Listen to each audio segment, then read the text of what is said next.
Pues gracias, Emiliano García Paje, por aceptar esta charla y volver a la escena nacional por un momento. ¿Dónde ha estado desde el 22 de mayo del año pasado? Pues realmente he estado donde he estado siempre, sobre todo en los últimos años, en la presidencia de la Comunidad Autónoma. Afortunadamente los debates, sobre todo de clave interna, pues pasaron porque hemos tenido nuestros congresos y eso seguramente ha marcado un poco la agenda de todos. No solo a mí, yo creo de todos los presidentes autonómicos. Y desde luego estoy en mi sitio, vamos, donde estaba. ¿No hubo un repliegue premeditado de varones y notables del Partido Socialista en estos últimos meses? Bueno, yo creo que hay casi un descanso natural.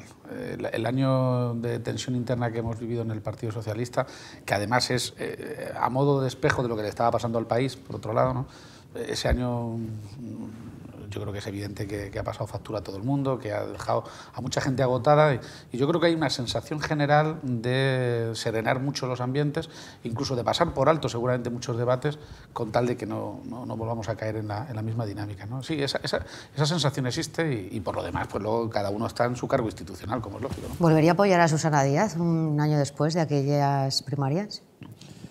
Depende siempre de las circunstancias. Yo creo que el debate la gente lo terminó viendo de una manera muy polarizada y muy personalizada y muchos otros lo queríamos ver con un planteamiento más de modelo y un planteamiento de enfoque, de concepto de país y de modelo de partido.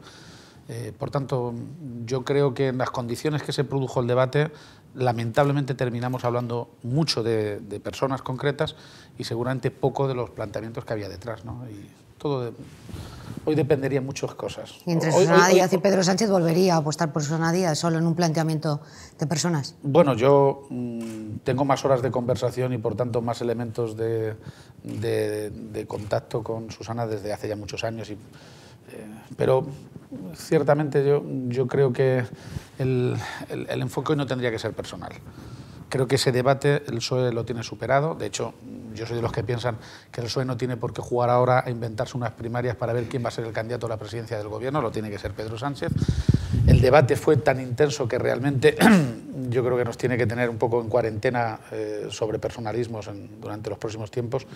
Y sí que puede ser muy útil, no obstante, mantener un diálogo lo más fructífero posible. Ya me gustaría que fuera así, además, entre todas las federaciones y con la Ejecutiva Federal, bueno, pues sobre el contexto político en el que nos movemos, el modelo de país, qué está pasando, la financiación autonómica, si va a ser o no posible que lleguemos a acuerdos de Estado. Hablaremos de financiación autonómica, pero ¿no hay diálogo fluido entre comunidades autónomas, entre presidentes autonómicos, secretarios generales y dirección federal en este momento? Bueno, no es que haya diálogos, no hay cortocircuito tampoco. Yo creo que simple y llanamente el Partido Socialista está en la oposición y por tanto fija su posición respecto de la política nacional sin necesidad en este caso de tener acuerdo con ninguna comunidad autónoma. Yo creo que sí hay voluntad ahora mismo, desde luego la que me ha transmitido a mí el secretario general, de mantener un diálogo e intentar llegar a un planteamiento de acuerdo en algunos aspectos, por ejemplo en agua, o por ejemplo en financiación autonómica, ¿no? Son aspectos que están todos entroncados, si acaso, con el debate constitucional o sobre otros aspectos generales, pero la verdad es que ahora mismo la política en España está tan acelerada, hay tan nivel de decibelios que yo a estas alturas no sé si va a ser posible siquiera sentarse a hablar de algún acuerdo en serio, ¿no? ¿En qué se equivocaron, si se equivocaron en algo los varones y los notables del Partido Socialista en las primarias de hace un año? Bueno, yo creo que todo el proceso y por todas las partes ha sido muy duro y probablemente muy lleno de errores.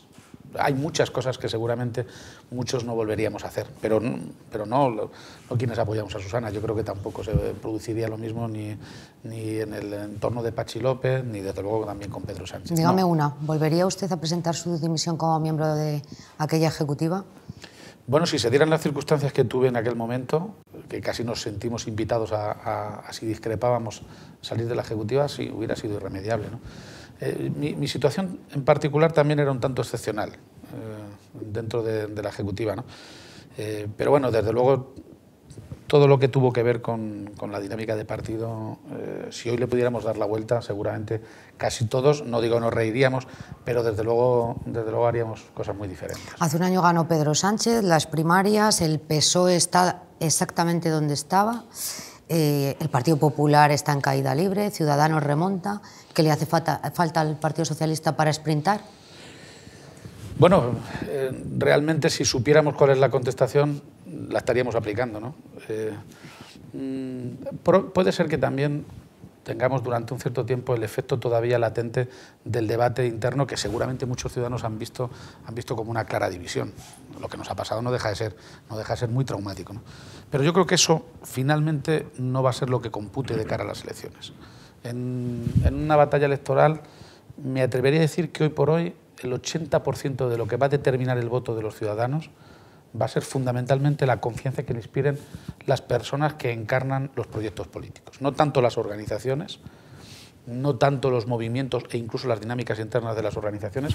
Todos a nuestra manera hemos tenido crisis, el Partido Popular la tiene latente, Podemos la ha tenido de una manera evidente. No tanto eso como seguramente la confianza en las personas. Sí. Yo creo que es un momento lógico en toda crisis política. A tenor de las encuestas, entonces, Pedro Sánchez no inspira demasiado confianza entre el electorado. Bueno, no estamos todavía en batalla electoral. Yo distingo muy claramente también lo que es la opinión de la gente en momentos valle, en momentos en los que no hay una convocatoria electoral, a cuando tiene que tomar partido. Yo creo que hay mucha gente hoy que opina claramente que una cosa le gusta más o menos. Está claro que todavía nosotros tenemos mucho margen para ganar iniciativa y hay que ganarla. En el ámbito político, más difícilmente quizás en el institucional, en el Congreso de los Diputados, en su caso, pero yo creo que el auténtico despliegue, digamos, de encanto personal de los líderes habrá que verlo en el momento en que se acerquen las elecciones. Acaba de decir Susana Díaz en una reciente entrevista que sus tesis se han ido imponiendo en el Partido Socialista. ¿Quiere decir eso que si hubiera ganado Susana Díaz, hoy el Partido Socialista estaría situado en el mapa político exactamente donde está y en las encuestas también?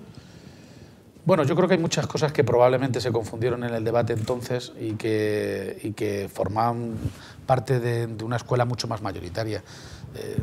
Y por tanto, no sabría decir si ahora mismo la medicina que está aplicando Pedro Sánchez es la que hubiera aplicado Susana. O no sabría decir tampoco si le hubiera tocado a Susana Díaz torear o lidiar este toro, hubiera tenido que hacer cambios sobre sus propias posiciones. No, el PSOE ahora mismo se debate entre la fidelidad a sus recetas clásicas, que todos conocemos, y un modelo nuevo que realmente no está sobre la mesa y que no está definido. Si acertáramos a un equilibrio bueno entre nuestro pasado, nuestros éxitos, nuestro acervo como partido y también una fórmula de conectar con unas nuevas demandas y sobre todo con una población seguramente la más joven que está reclamando nuevos gestos, nuevas actitudes, si acertáramos en ese equilibrio, yo creo que, no digo evidentemente que nos pudiéramos plantear una mayoría absoluta, pero sí ocupar la primera plaza del mapa político español. ¿Hay unidad en el Partido Socialista o hay un exceso de impostura después de la batalla que libraron ustedes hace poco menos de un año? Bueno, la unidad es que es un concepto un tanto interpretable. ¿Está sobrevalorada la unidad en los partidos políticos? Porque la unidad, cuando es de muchos, es un elemento de fortaleza. La unidad que se basa en uno es soledad. Por consiguiente, No me teorice, ¿hay unidad o no hay unidad en torno? No, sí, yo creo que hay una unidad formal, una determinación de todo el mundo, de todos los actores, a que se preserve al menos formalmente la unidad, lo cual no quiere decir que no haya opiniones diferentes. Pero decía que la unidad en el Partido Socialista y en la izquierda seguramente nunca va a ser una constante. Fortaleza. No, nunca va a ser una constante. Entonces, si hay unidad, aquí y es más, ahora yo creo que todo el mundo, los militantes, los dirigentes, tenemos claro que si no exhibimos unidad, no hay votos. Sin unidad no hay votos. Tan claro como está que si no hay votos, seguramente no se puede mantener la unidad. Estos son lógicas elementales en un partido de vocación mayoritaria. Si hay unidad, ¿a qué achaca el veto de la Dirección Federal a la candidatura de Elena Valenciano para presidir el Grupo Socialista Europeo? Bueno, yo es que realmente ese planteamiento, si realmente ha habido un veto o si ha habido un rechazo como tal, que es más o menos la argumentación que he visto por los medios de comunicación, sinceramente no lo comparto. No me parece. Teniendo la opción un partido como el Partido Socialista de presidir el grupo parlamentario de todos los socialistas europeos, no aprovecharla simplemente a mí me parece un error. ¿Es torpeza, es venganza o es sectarismo? No conozco las claves, pero seguramente habrá una mezcla de todo, ¿no? Quiero pensar que hay un planteamiento de oportunidad. O de discrepancia sobre cuál puede ser el papel del Partido Socialista ahora mismo en el Grupo Parlamentario Europeo. El Grupo Parlamentario Europeo en su conjunto tiene debates abiertos sobre, por ejemplo, la conveniencia o no de aliarse con la derecha en Alemania. Yo creo que, para entendernos, hay un repliegue a no querer liderar una opción en el Grupo Parlamentario Europeo del Partido Socialista que va más allá del nombre de Elena Valenciano, ¿no? Pero el apoyo al socialista alemán lo que hace es dejar en manos de la coalición, Sí. de la gran coalición, la formación de los principales grupos parlamentarios en el Parlamento. Es decir, el Partido Popular está liderado por un alemán, el Partido Socialista Europeo va a estar liderado por un alemán, apoyado por el Partido Socialista Español. La gran coalición controla el Parlamento Europeo. Yo creo que teníamos que haber aprovechado esta oportunidad, sinceramente, al margen de que realmente en un proyecto como el Partido Socialista no solo es que quepamos todos, sino que yo creo que todo el mundo es necesario, no sobra nadie, ¿no? No sé, tengo la mejor opinión de Elena Valenciano y además creo que está no solo cualificada, sino que está prestigiada en el Grupo Parlamentario Europeo y bueno, no termino de entender esa decisión.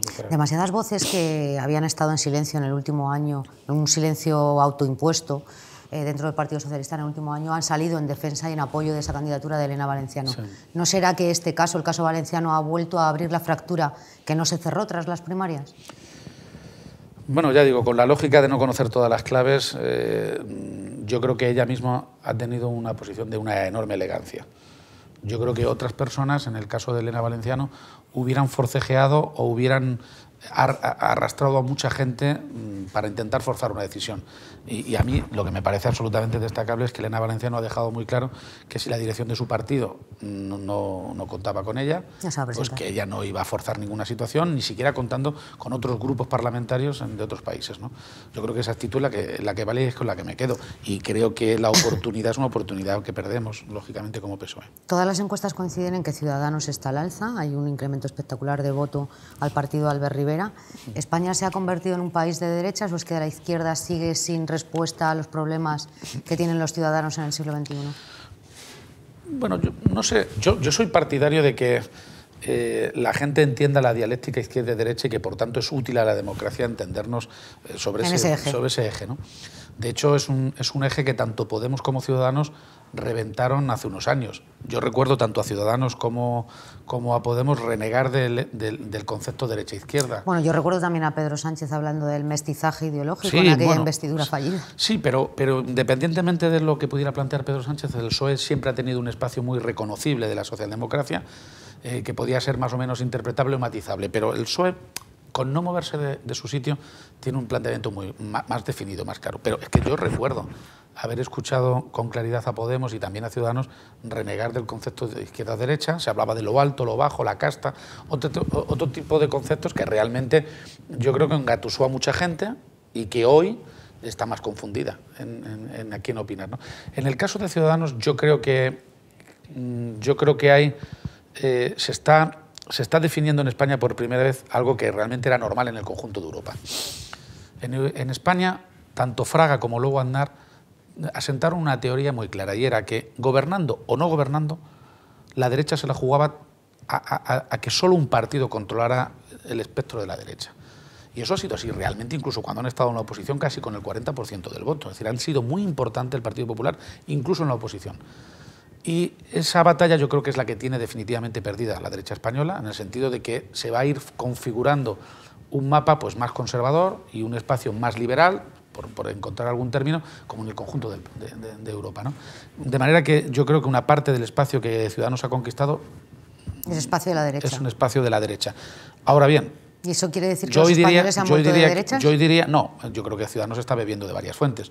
Ciudadanos está cogiendo, pues no sabría calcular, pero de cada 5 votos que pilla, que capta, 3 serán del Partido Popular, pero posiblemente 1 es también del Partido Socialista. O sea que es un problema para la derecha, pero también es un problema para el Partido Socialista. Es que realmente el debate de cualquier partido con vocación mayoritaria en España es si volvemos o no a creer que para llegar a la Moncloa tenemos que convencer desde el centro.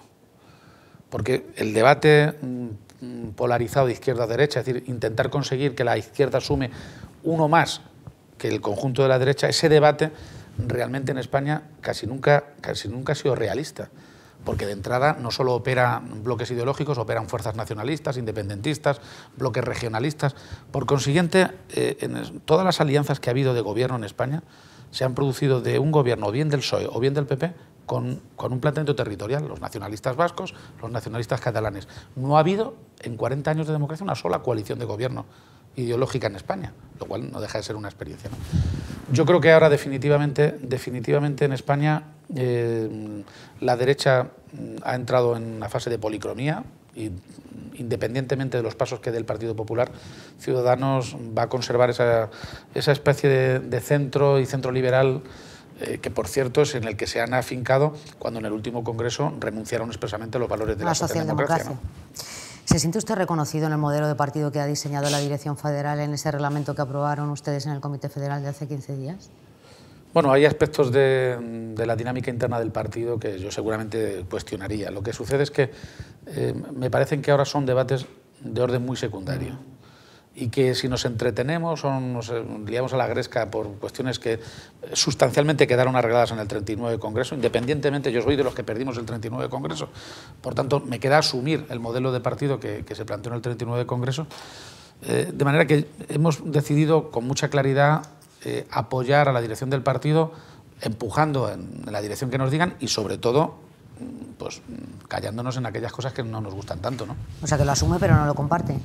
Bueno, todo modelo es mejorable, incluso de manera que al final a mí el modelo que me interesa desde el punto de vista interno es aquel que te haga ganar las elecciones. Sinceramente, los liderazgos en una democracia se consolidan en las urnas y por tanto tengo muy claro que finalmente el Partido Socialista, con un modelo o con otro, realmente lo que no puede perder nunca es la perspectiva de querer ganar las elecciones. ¿Y ese modelo está diseñado para ganar las elecciones o para blindar un liderazgo orgánico? Bueno, no sabría decir. Yo creo que hoy está más pensado todavía en gestionar el poscongreso 39, en atar cabos sueltos que probablemente en el mensaje social. Es evidentemente una clave interna, pero yo doy por bueno el Comité Federal último si sirve para que aparquemos definitivamente las dinámicas internas y nos dedicamos a la calle. Da por bueno el Comité Federal, pero no votó aquel reglamento. Bueno, pero votó mi delegación. Yo, si hubiera querido expresar un voto en contra, no voté porque se prolongó mucho el debate hasta la tarde y yo ya no podía por la tarde. ¿Un secretario general, gane o pierda las elecciones, puede quedarse de líder del partido hasta el año 2026? Bueno, poder siempre se puede uno... ¿Es legítimo? Quedar. Casi todos los resultados electorales seguramente encuentran alguna justificación, ¿no? Otra cosa distinta es que eso finalmente sea soportable desde el punto de vista de la presión política. No, yo creo que Pedro Sánchez, sinceramente, quiere ser presidente del gobierno. Quiere ser presidente del gobierno.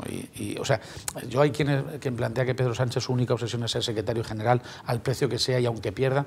Yo personalmente creo que tiene ambición de ser presidente del gobierno y que si lo consigue, por supuesto, se habrán colmado todas sus aspiraciones y con ella también la del Partido Socialista de volver al gobierno, y si no se consiguen, yo creo que él lógicamente tendrá que interiorizarlo y razonarlo en clave también de liderazgo interno.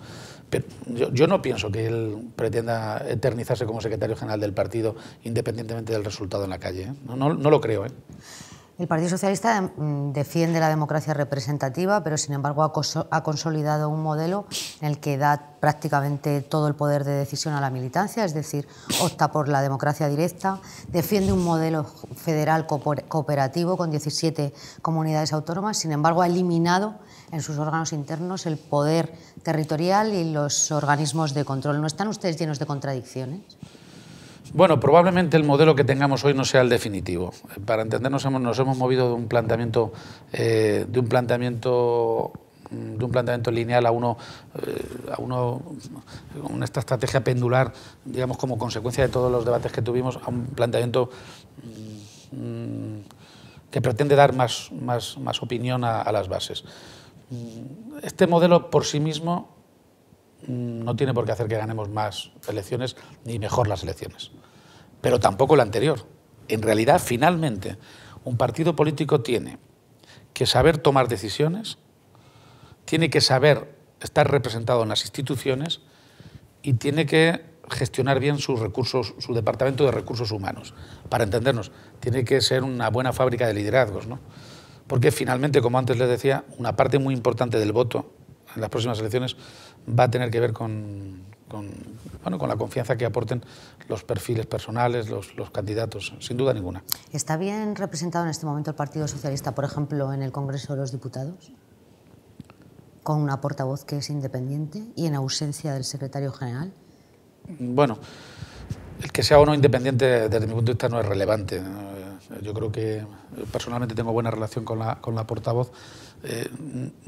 Intentaría que la estrategia de un grupo parlamentario importante como el del PSOE no fuera tampoco la casualidad de una buena o mala intervención o una buena o mala decisión. Yo creo que finalmente hay cosas que se tienen que mejorar sin duda en la comunicación. Sin duda el hecho de que el secretario general no esté en el grupo parlamentario afecta.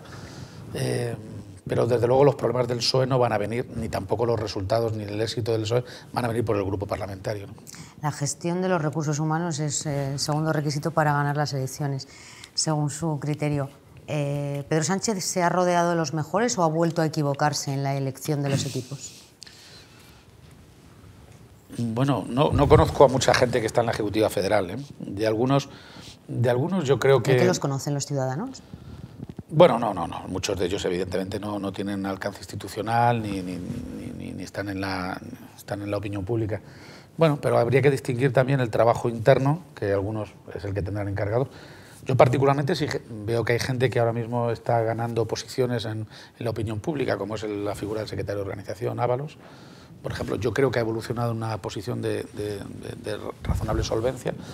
Por tanto, en los equipos habrá como todo. Habrá gente, esto como los melones, cuando uno los abre, termina sabiendo si funcionan o no funcionan, si te gustan o no. Yo creo que habrá gente que le sorprenderán a Pedro Sánchez, a mejor, y gente seguramente con la que decepcione. El equipo además es inmenso, porque las ejecutivas ahora son grandísimas. Tradicionalmente el Partido Socialista para ganar unas elecciones generales ha tenido que obtener un buen resultado en Cataluña. ¿Teme que el resultado del PSC en las últimas elecciones autonómicas pueda lastrar las posibilidades del PSOE en 2019? ¿O que sea el prólogo de lo que puede pasar en las municipales y autonómicas o en las locales? Yo soy de los sorprendidos por el resultado, del mal resultado en Cataluña. Pensé sinceramente que teníamos un espacio difícil, complejo, verdaderamente casi de ganchillo el que estaba planteando Iceta, pero pensé que iba a tener mejor resultado. Yo era de los que apostaban porque el Partido Socialista de Cataluña pudiera tener una figura clave en el resultado, ¿no? Por tanto, lo lamento. Y creo que no tienen por qué estar necesariamente comunicados el voto autonómico con el voto nacional. No tiene por qué. Yo aspiro, es más, creo que el mal resultado que hemos tenido en catalanas no tiene por qué ser exportable a los resultados nacionales. Tenemos necesariamente que mejorar en Cataluña. Si no, sería muy complicado no ya gobernar, sino sería muy complicado explicar también las políticas que planteamos en el ámbito territorial, ¿no? ¿Cataluña sigue siendo un debate que incomoda y divide al Partido Socialista? A cualquier partido que quiera asumir la responsabilidad de gobernar España le tiene que preocupar, ¿no? El debate territorial al Partido Socialista nunca le ha aportado un voto. En todo caso se los quita. El único partido que ha sido capaz de gestionar bolsas de voto a costa, a veces, de los intereses nacionales con el concepto es el Partido Popular. Sí, pero ni siquiera eso se sostiene ya. Es Ciudadanos quien ha sacado. El único que ha rentabilizado la crisis catalana ha sido Ciudadanos. Claro, bueno, al PP ya no le da votos. Claro. Bueno, pero Ciudadanos por el mismo concepto ha sabido enarbolar la bandera de España con un concepto más renovado. Es lo que tiene perplejo al Partido Popular, que no salen de su asombro de cómo se les ha podido arrebatar ese planteamiento. Al PSOE, para entendernos, no podemos rehuir los debates territoriales porque son esenciales. Esto pasa como con el boletín oficial. Nadie le va a pedir al ciudadano que se levante por la mañana y se ponga a leer el boletín oficial. Sin embargo, lo que pasa en el boletín oficial es importante. Por tanto, nuestra posición sobre el concepto de España es determinante, independientemente de que es un terreno absolutamente hostil y arisco para ganar votos, ¿no? ¿No será que ustedes todavía no han definido lo que es España para el Partido Socialista o lo que quieren que sea España? Bueno, yo lo tengo muy claro y yo creo que el grueso del votante socialista se reconoce en el modelo constitucional. se reconoce en el modelo constitucional. ¿Y en la plurinacionalidad?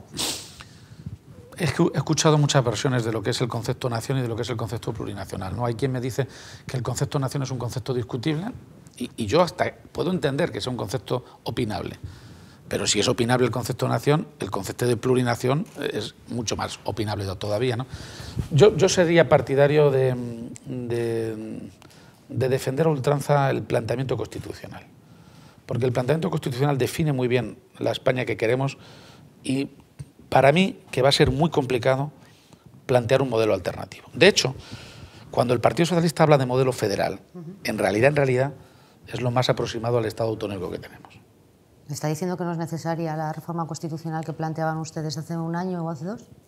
Bueno, yo creo que es conveniente abordar sin traumas una reforma constitucional y que es bueno no tener miedo a hablar de ello. Es conveniente, pero no necesario. Pero creo que ahora mismo nos están dando las circunstancias para que pueda haber un consenso elemental.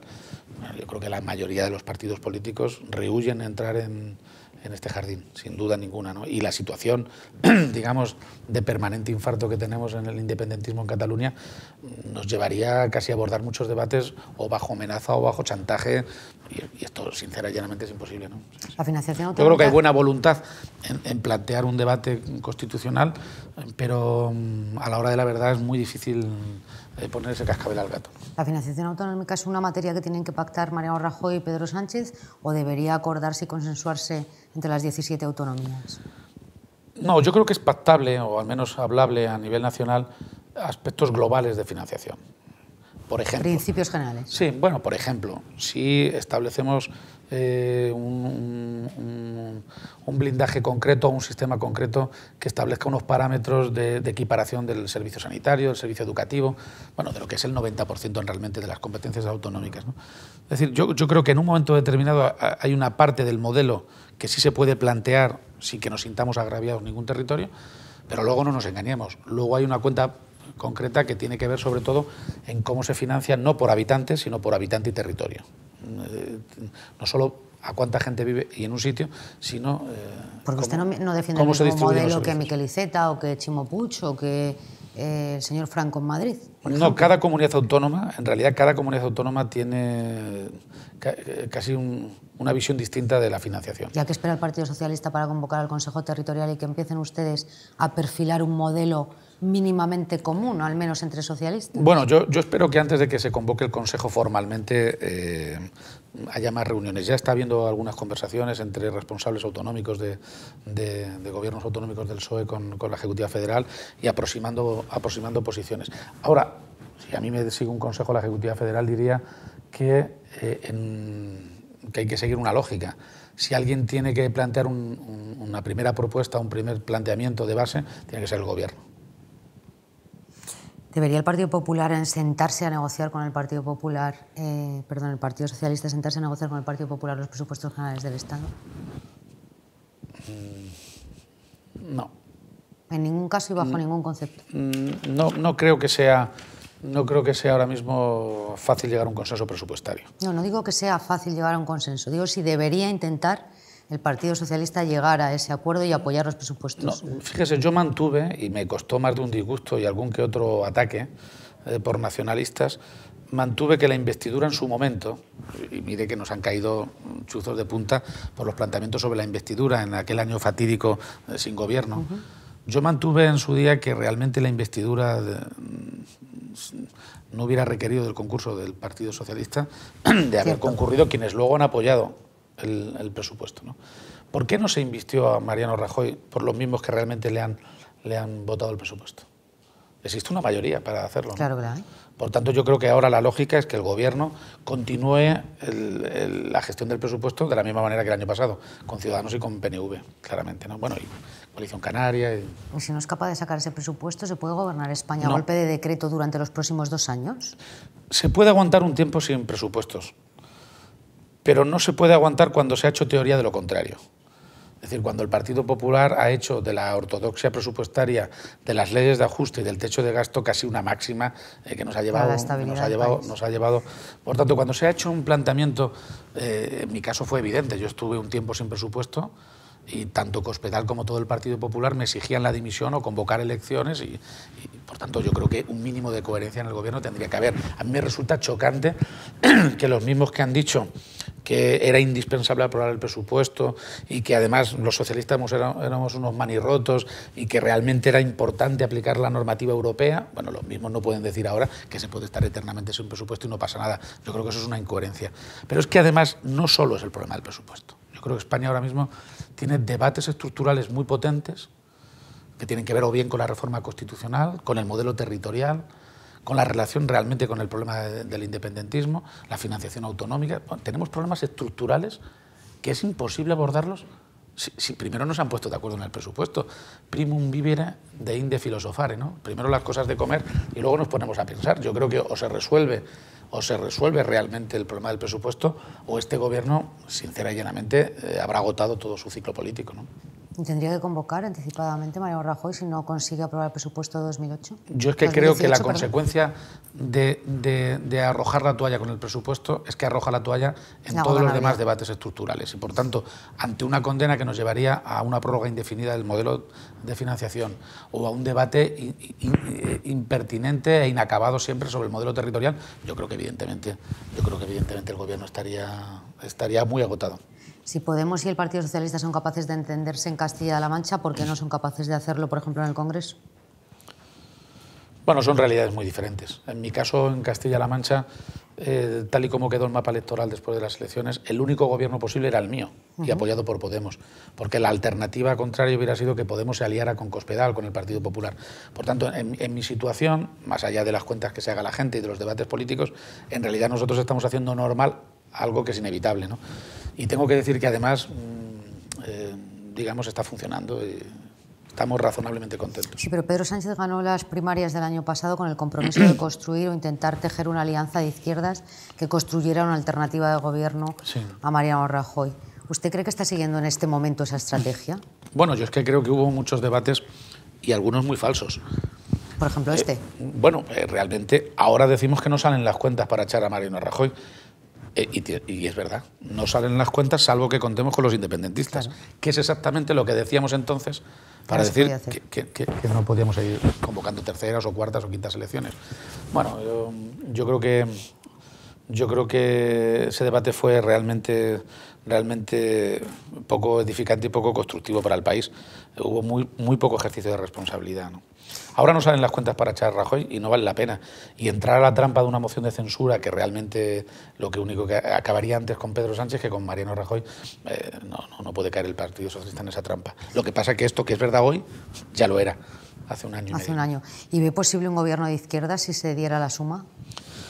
Bueno, si en aquel entonces, en las primeras elecciones, aquellas de diciembre, hubiera salido la cuenta PSOE-Podemos, yo no tengo ninguna duda de que hubiera terminado habiendo un acuerdo PSOE-Podemos. Pero no nos engañemos, en aquel momento no sumaba suficiente PSOE con Podemos. Y la alternativa que se planteó, que era la suma con Ciudadanos, bueno, pues resultó... Le digo a futuro, ¿el Podemos de hoy es el mismo que el de hace 2 años y medio? El Podemos de hoy es mucho más complejo todavía que el de hace 2 años. Porque ahora mismo, además, están aterrados con las encuestas y han perdido parte del espacio. Por tanto, hoy yo creo que se debaten todavía más que antes entre la calle y las instituciones. ¿Y el Partido Socialista no está aterrado con las encuestas? No, parece que no. Yo escucho un planteamiento de consolidación y de que cada encuesta que sale nos mantiene en una posición estable, ¿no? Yo creo que hay que subir, desde luego, si queremos ganar, pero yo no soy de los que me apuntaría a conformarme con no seguir bajando, ¿no? Eso es evidente. ¿La bajada del IRPF para los pensionistas es la solución al problema que tienen hoy nuestros jubilados y que ha planteado hoy mismo Cristóbal Montoro? No, bueno, eso es una cosa evidente, vamos. Yo creo que el gobierno está perplejo porque incluso el voto más fiel, que es el que ha tenido durante muchos años, que es el de los pensionistas, está empezando a tenerlo perdido, ¿no? Y está reaccionando muy por detrás a los acontecimientos. Mire, yo creo que ha hecho más por la movilización de los pensionistas, la carta que manda el gobierno diciendo a los pensionistas que sube 0,25%, o sea, si supieran la de millones de personas que se cabrean al recibir una carta que vale más que la subida de su pensión, ha hecho más esa carta que todos los demás juntos. ¿Se puede hablar de normalidad o se podrá hablar de normalidad en Cataluña mientras sigan encarcelados los Jordis y Junqueras? Bueno, normalidad no, evidentemente. Normalidad, lo que está pasando en Cataluña es todo absolutamente estrambótico desde hace ya muchos años. Lo que pasa es que es la responsabilidad de los independentistas, o sea, para entendernos. No le pregunto por responsabilidad, digo que si se puede hablar de normalidad democrática en un país en el que varios dirigentes políticos, incluidos 2 miembros de un gobierno, están encarcelados. Bueno, no está pasando nada anticonstitucional. Realmente estamos forzando y estamos yendo al límite, ¿no?, de cualquier perímetro de la Constitución. Están pasando cosas que seguramente nadie había imaginado, pero está simple y llanamente cumpliéndose con la ley. ¿Los autos de Llanera son estrictamente jurídicos? Deben serlo, ese es su papel. Ese es su papel. Pero, mire, yo lo que digo es que el mundo del independentismo en Cataluña, cuando una sentencia del Constitucional es favorable, como ha pasado ahora, por ejemplo, en contra de la ley Wert, alaban al Tribunal Constitucional, pero es al mismo tribunal al que le niegan legitimidad y valor constitucional, de manera que están muy atrapados. El independentismo está en una posición absolutamente errática, en una posición imposible de entender en parámetros europeos, ¿no? Y por tanto va a costar mucho que se recupere la normalidad política. Ahora, desde el punto de vista constitucional, en realidad, aunque se está poniendo a prueba la Constitución, yo creo que estamos dentro de límites, si quiere usted, un tanto de extrarradio de la Constitución, pero estamos dentro de los límites constitucionales. Se está cumpliendo con la ley. ¿Quién podía prever que un gobierno autonómico, un parlamento autonómico, que tiene su legitimidad precisamente en la Constitución, utilizara el poder institucional y constitucional para subvertir el orden? Esto no tiene explicación ninguna, ¿no? Nuria Parlon, la alcaldesa de Santa Coloma, votó ayer con la CUP y con Podemos a favor de la excarcelación de lo que ella y no su partido considera presos políticos. ¿Se ha equivocado en esto? Yo no lo comparto, desde luego. Yo no lo comparto. Creo que hay mucha gente, y tiendo a entender, que haya mucho militante del Partido Socialista en Cataluña, digamos, muy condicionado por el estado ambiente. Yo creo que en Cataluña se dan unas limitaciones al debate político, a la convivencia, que realmente condicionan a veces las opiniones. Me he encontrado a gente que hace unos años con normalidad decía unas cosas y que ahora está muy sometida a la presión, pues, de los vecinos o de los amigos o del núcleo familiar, porque realmente se ha fracturado y mucho la convivencia en Cataluña. Y desde esa lógica puedo entender algunas cosas, pero vamos, evidentemente esa posición no se puede compartir, ¿no? ¿La lengua catalana es un conflicto o es una riqueza? Bueno, la lengua, como todo en la vida, es un conflicto si se quiere utilizar como arma arrojadiza. Yo creo que el objetivo, con claridad, es que se cumpla lo preceptuado en la Constitución española. El español es un idioma oficial en todo el país y en determinados territorios hay otros idiomas cooficiales. Y por tanto, ¿es el vasco un problema hoy mismo? No lo es. ¿Es el gallego un problema? No lo es. Yo creo que hay una intención deliberada en Cataluña de utilizar el idioma como arma arrojadiza. No hay tanto un problema. Yo creo que hay que defender, hay que amparar el catalán y que se hable el catalán sin ninguna dificultad. Pero yo creo que hay una determinada posición independentista de acoso al español, que es la que hay que proteger, simple y llanamente. Que IFEMA retire... Es decir, catalán sí, español también.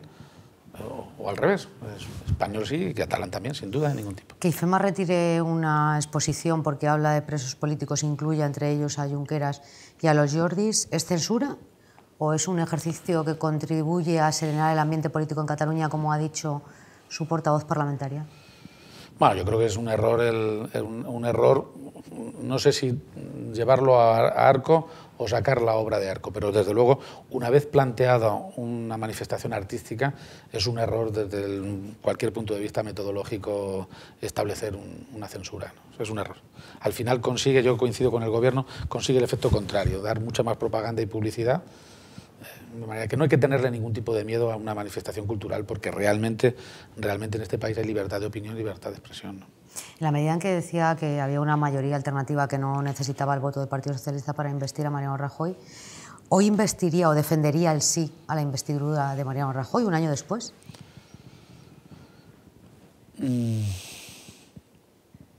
No, el sí no, en ningún caso. El sí a la investidura o la abstención que se planteó. Bueno, si nos viéramos, yo creo, en la coyuntura que nos vimos en aquel momento de una permanente tendencia a las elecciones y a una resolución del conflicto.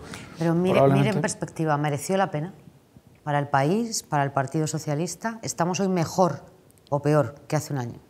Está todo el mundo peor.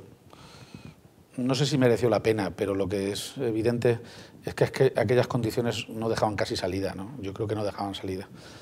Me preocupó más no tanto lo que se hizo, sino el uso que se le dio y la instrumentación que algunos emplearon de un ejercicio de responsabilidad, ¿no? Habla de dentro y de fuera del Partido Socialista. Sí. Bueno, yo la abstención, si no me equivoco, la escuché dentro de la Ejecutiva Federal. Les recuerdo que en aquel entonces estaba en la Ejecutiva Federal. Y no voy a mencionar a muchos nombres, pero le aseguro que los principales responsables del Partido Socialista fueron los primeros que hablaron de abstención. Es más, yo me creo a pie juntilla a Felipe González cuando dice que Pedro Sánchez le pidió que defendiera la abstención.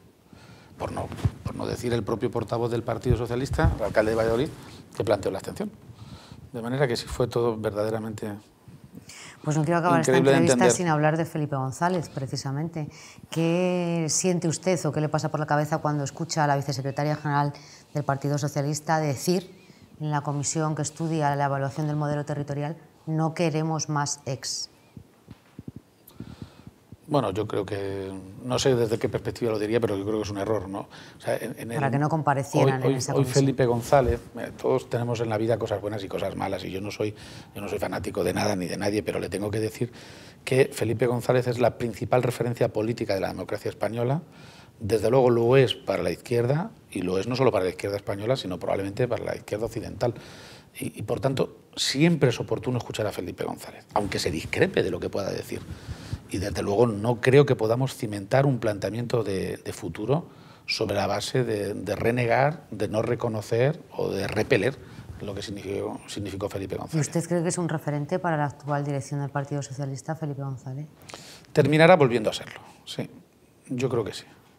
No, ha habido momentos de conflicto, es evidente. Yo creo que a Felipe González se le ha vapuleado, se le ha insultado mucho. Ya digo, no tiene por qué compartirse lo que dice Felipe González, ni tiene uno por qué estar contento con todo lo que hace, pero lo cierto y verdad es que yo creo que no se le ha preservado y a un partido que hace gala de su historia y a un partido que además tiene como elemento diferencial de otros que acaban de llegar precisamente nuestro bagaje, a un partido como el nuestro le conviene y mucho cuidar a todos los símbolos que hemos tenido. Porque además la ciudadanía no lo entiende. O sea, la ciudadanía no puede entender que el Partido Socialista reniegue de ninguno de sus pasados. Tiene que ser crítico y autocrítico, pero tiene que también poner en valor todo aquello que ha sido positivo. Y verá cómo la próxima campaña electoral echaremos mano de la obra de Felipe González y de los gobiernos también de Zapatero. Sin duda ninguna. Pues mucha suerte y muchas gracias. Muchas gracias.